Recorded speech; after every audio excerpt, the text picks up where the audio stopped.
ইতিহাস গড়ে new York সিটির নতুন মেয়র নির্বাচিত হয়েছেন জোহরান মামদানি। যুক্তরাষ্ট্রের ইতিহাসে এই প্রথম কোনো মুসলমান নিউ ইয়র্ক শহরের মেয়র নির্বাচিত হল।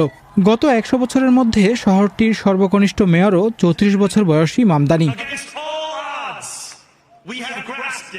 অবশ্য মিস্টার মামদানি বিজয়ী হবেন বলে ধারণা করা হচ্ছিল বেশ আগে থেকেই। একেবারে অচেনা প্রার্থী হিসেবে তার নির্বাচনী ক্যাম্পেইন শুরু করেছিলেন মামদানি।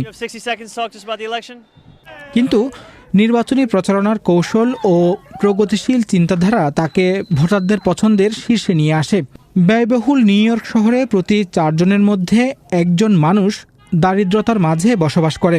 মধ্যবিত্ত মানুষের জন্যও নিউ ইয়র্কে বসবাস করা দিন দিন কঠিন হয়ে উঠছে। এই সমস্যাগুলোই মূলত নির্বাচনী প্রচারণায় তুলে এনেছেন মামদানি। মামদানি শহর জুড়ে বিনামূল্যে বাস সেবা দেওয়া, বাড়ি ভাড়া বৃদ্ধি স্থগিত করা, ভাড়াটিয়াদের কাছে বাড়িওয়ালাদের জন্য কঠোর জবাবদিহিতা নিশ্চিত করা, সাশ্রয়ী মূল্যের মুদির দোকান চালুসহ বেশ কিছু মধ্যবিত্ত ও নিম্নবিত্ত বান্ধব পরিকল্পনা তুলে ধরেন। এটি তাকে নিউ ইয়র্কে মেয়র প্রার্থী হিসেবে আরও বেশি জনপ্রিয় করে তোলে। বিজয়ী বক্তব্যেও মামদানি বলেন, তিনি নিউ ইয়র্কে ধনী ও ক্ষমতাশালীদের নয়, মধ্যবিত্ত ও নিম্নবিত্ত লোকের মেয়র হবেন।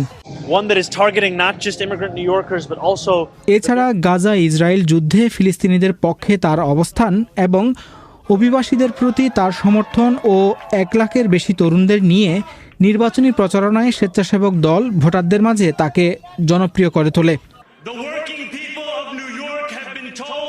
নিউ ইয়র্কের কর্মজীবী মানুষদের ধনী ও প্রভাবশালীরা বলেছিল যে এই শহরের ক্ষমতা তাদের জন্য নয়, কিন্তু গত ১২ মাসে এই শহরের প্রতিটি কর্মজীবী মানুষ নানানভাবে চেষ্টা করেছে সে কথা ভুল প্রমাণ